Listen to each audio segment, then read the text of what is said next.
dans un pays, son développement, ce n'est pas forcément le fait d'avoir de l'or.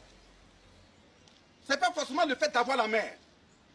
Ce n'est pas forcément le fait d'avoir des bonnes forêts. Mais c'est d'abord le fait d'avoir des bons hommes, des hommes de conscience. Parce que si un homme n'est pas un homme de conscience, il n'a pas été éduqué à reconnaître ce qu'on appelle même de l'or, justement il va aller marcher même sur l'or sans savoir que c'est de l'or et ne pas savoir à quoi ça sert. Donc une chose est d'avoir des ressources naturelles qui sont en mesure de nous accompagner pour mieux vivre. L'autre chose c'est d'avoir des hommes et des hommes de qualité. Avoir des hommes de qualité, ce n'est pas courir et faire des courses personnelles pour s'enrichir. Avoir des hommes de qualité, c'est réfléchir autour de soi, être solidaire socialement, être un exemple socialement et avoir un comportement qui puisse permettre à ceux qui sont plus jeunes de dire voilà la voie qui a été tracée par l'ancien. Mais à ce niveau, pour pouvoir le faire, chacun doit consentir le sacrifice.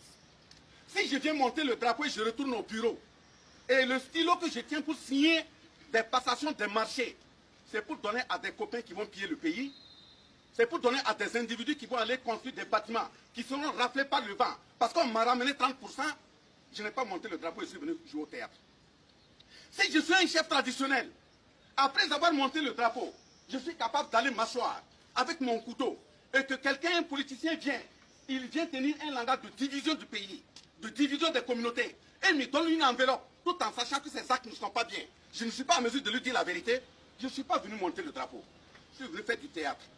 Parce que quand quelqu'un représente les coutumes, les traditions, si tu égorges mal, tu dois partir. Les ancêtres attendent quoi? Donc de ce point de vue, il faudrait que chacun se tienne pour qui. Si je quitte ici, je me retrouve dans le bureau, ce que je fais, c'est ce qui doit permettre au pays d'avancer. Même si je dois refuser de signer des papiers pour que le pays sombre, et on doit me tuer sur ça, je suis prêt à le défendre. C'est ça aussi, agir au nom du pays. Mais je vous ai dit et je vous ai interpellé. L'armée a lancé cette année des recrutements, même des psychologues, pour assister ceux qui sont sur les différents fronts. Ils n'ont pas pu avoir, parce qu'il n'y a pas de spécialistes en tant que tel, en psychologie. Le nombre n'est pas élevé. Mais avant qu'on ne parle de psychologues du plan, avant qu'on ne parle de psychologues des universités, mais nos grands-parents vivaient comment? Est-ce qu'ils n'avaient pas de ressources? Comment vous allez laisser des enfants qui quittent, qui vont au front, ils s'en vont au front, ils vivent tout ce qui est difficile. Ils reviennent en ville, c'est comme si nous ne savons même pas d'où nous venons.